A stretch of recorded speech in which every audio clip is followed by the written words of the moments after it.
Okay,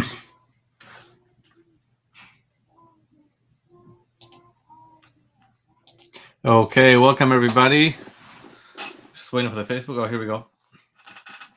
Welcome everybody. I'm Rabbi Chernitsky. This is Wednesday night's live Parsha Torah class, live from Chabad in Newfoundland. I'm Rabbi Chernitsky, director of Chabad in Newfoundland, together with my wife Tuba, and this is the weekly Torah class. The title is pretty cool, 6 feet under, Kosher Guide to the Afterlife, something like that. That's because this week's Parsha is called Chaye Sodo, literally means the life of Sodo. Ironically enough, speaks about her death and everything that happens after that. We won't speak about that too much, about that irony. The Lubavitcher Rebbe spoke about that once and resolved that contradiction.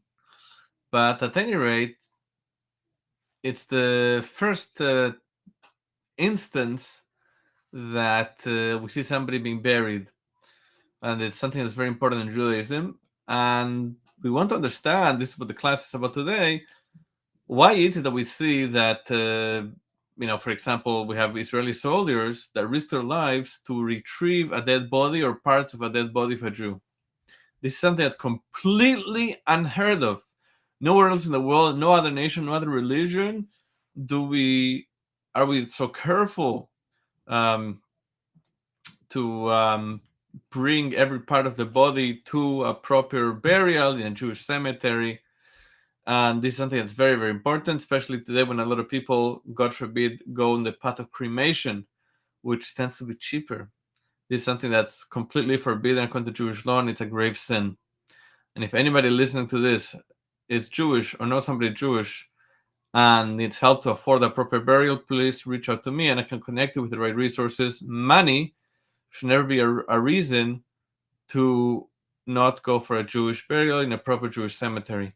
Here in St. John's, we're blessed. Thank God there is a Jewish cemetery. It is not under my directorship, but again, if anybody's interested, reach out to me, and I'm happy to direct you to the right place. You could write a comment here or send me an email, rabbinewfoundland@gmail.com, rabbinewfoundland@gmail.com. So there's many instances of this that we just spoke about. The self-sacrifice of soldiers, the Israeli soldiers, under orders to retrieve a body, parts of a dead body. We've seen it with the hostages right now, a couple of months ago. And also there was a story in 2014 that a bomb blew up near the Gaza fence. 4 or 5 soldiers were killed, and then a whole team of soldiers went there to retrieve different parts of the body. It's an explosion, so it's quite messy. And a number of other soldiers were killed during that mission, just retrieving the body parts from the other soldiers. So we need to understand why, and also we won't be able to get to the answer today. But another question that's important, and that is, what's the difference where a person, where a Jewish person is buried? If a person is buried in Gaza, if a person is buried in the Mount of Olives, Har HaZeizim, what's the difference? Isn't burial?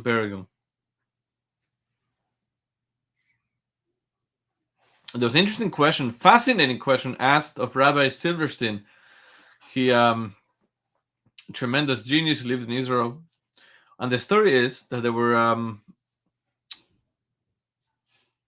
a Jewish fellow. He was married before the Second World War and had a son.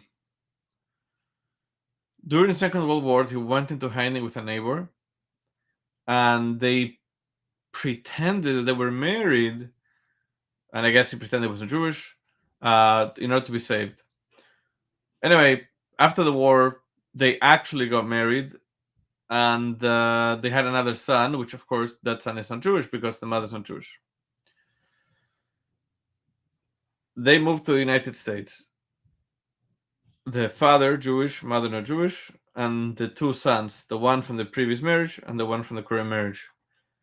The son from the first marriage was Jewish. He was very attached to his Judaism, and he moved to Israel to live a fully Jewish life. One day he gets a call from his half-brother that their father passed away. Their father was a very successful businessman, and he left behind $50 million to be split between the two of them. Where is he going to be buried? So says the half brother from the U.S. that's going to be buried in the not Jewish cemetery next to his wife, because they live together, they die together. So the brother in Israel says, "No way! Our father's Jewish. A Jew has to be buried in the Jewish cemetery." The half brother wants to hear none of it, and at the end, the half brother says, "Listen, if you give up your half of the inheritance, if you give up your $25 million, you could do whatever you want with father life.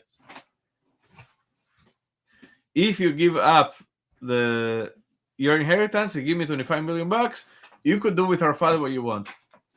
So he turns to Rabbi Silverstein and he asks, "What do I do? Do I have an obligation to essentially pay $25 million to bury my father in a proper Jewish cemetery?" Rabbi Silverstein answered that, what's the question? The question doesn't begin. Because according to the Shulchan Aruch, according to the Code of Jewish law, the very first thing to be deducted from the state is the burial expenses, and only afterwards the state gets split up and goes to other things to pay for any debts, etc. So there's no question. If the burial costs $25 million, that's what it is. Not everybody agrees with Rabbi Silverstein, but that's what he answered. Okay? So again, we want to understand, we want to get to the crux of it. What is behind the Jewish burial that's so important? And we're going to see this by seeing an interesting contrast with the way that the people of Ches, in this week's Parsha, Abraham goes to buy a burial plot for his wife Sarah. And it's not just for her, he ends up buying a significant plot, the Maras and Machpelah, right, the Cave of the Patriarchs. And from the contrast between Abraham and the people of Ches, of the people of the land at the time, we see the way that we look at burial, the way we look at the body after life, and how precious and special it is. Okay.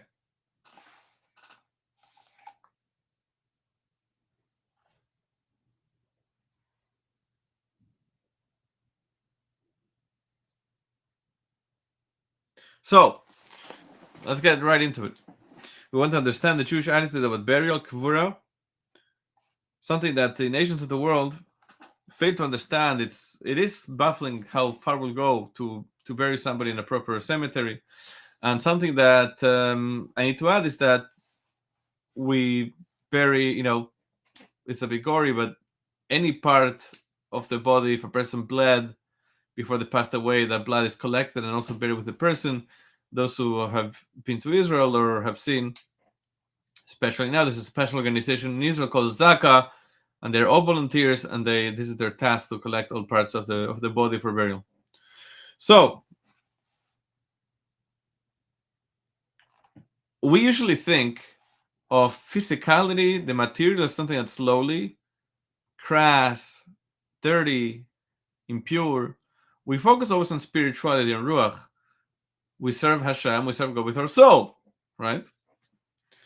However, we see clearly in our parsha from this whole back and forth, right? There's 18 verses, 18 psukim of discussion back and forth between Abraham and the people of Ches, whether they let him buy the land, they don't let him buy the land.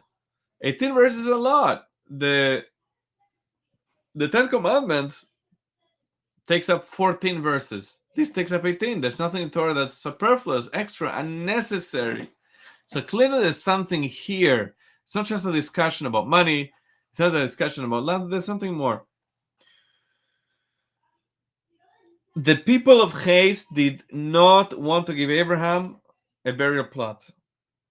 And Abraham keeps fighting for a burial plot. Right? Achusas Oilam, an eternal place to bury the dead. Question is, how did Sarah end up in Hebron? We know that Sarah, Abraham, they lived in Be'er Sheva, as we saw at the end of last week's parsha, after the Akedah, after the binding of Isaac, right? It says at Vayishav Avraham Be'Beersheva that Abraham dwelled in Beersheba, right?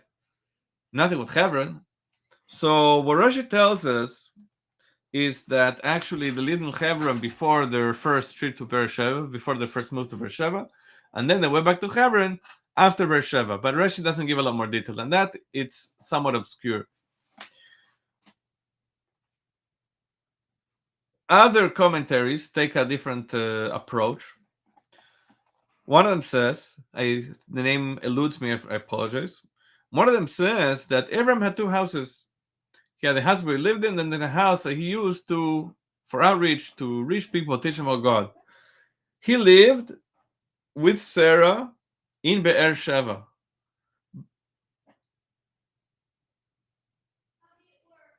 Sorry. He lived with Sarah in Hebron. The house in Be'er Sheva was the outreach house. So after the binding of Isaac, that we know in the end Isaac wasn't offered as a sacrifice. He offered a ram instead. It was just a test. Abraham and Isaac are walking together back home, and Abraham is thinking, how is he going to explain to Sarah what just happened? To explain to her with tact, doesn't want to shock her, and so he makes how do you say, not a U-turn, but he makes a stop at Beersheba, the other house, to think about how he's going to present this to his wife. That's the way he answers. The Abarvanel says that the reason why Sarah was in Hebron is because Abram sent her to buy the plot. Abram knew that if he would go himself to buy the plot of land, they would never sell it to him. They would raise red flags. Why? We're going to see very soon.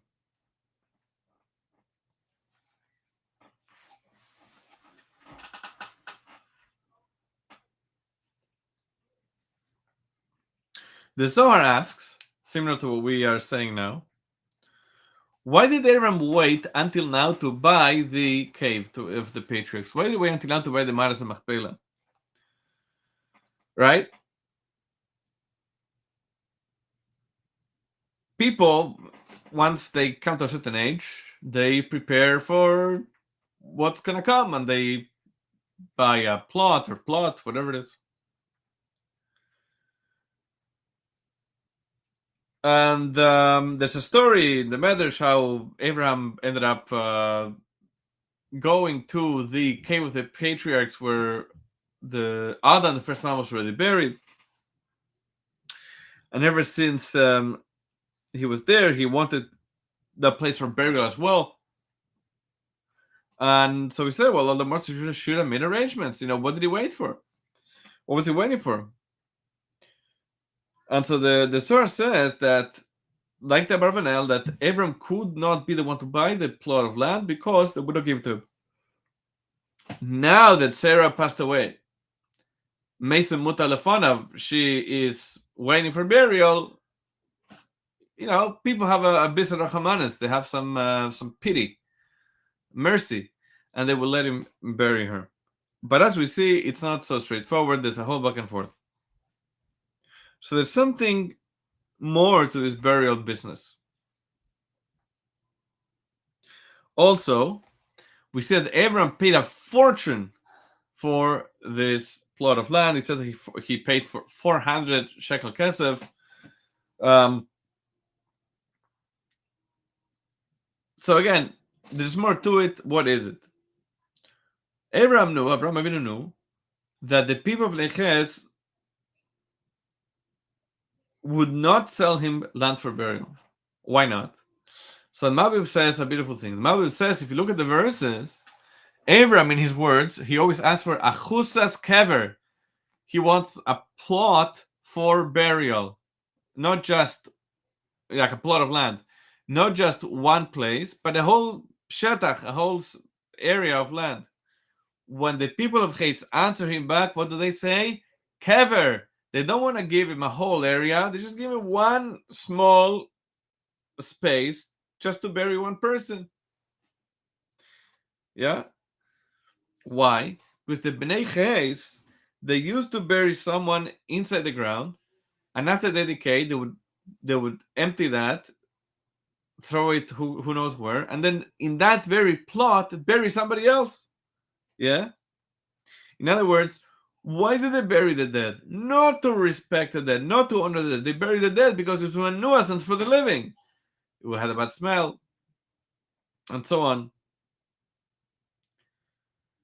That's why they tell Avram Avinu, Kevoir es meisacha.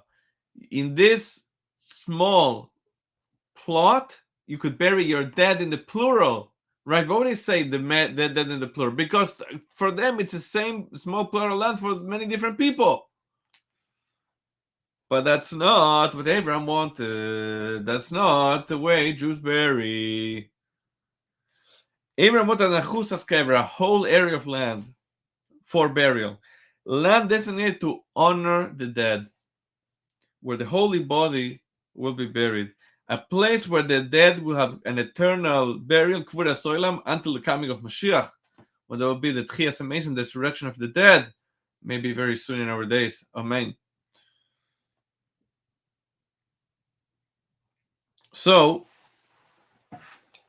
this is one of the ideas, that when we show that there's a special place, special space for the dead, this means that the dead are important. This shows our respect. And the land where a cemetery is holy land. It says that in the Code of Jewish law that at a cemetery you can't show any frivolity. You shouldn't have inappropriate conversations, because this is a very special place. We're going to end the class here, a little bit shorter than usual. I always like to give the class rather than no class. We opened with very strong questions. There's a lot more to this topic. There's a lot more answers. But the idea, again, very simply, the importance of a Jewish burial, for a Jewish person to be buried, not cremated, and to be buried in a Jewish cemetery. Anybody that needs help, just reach out. There's many resources available. Take care. All my very best.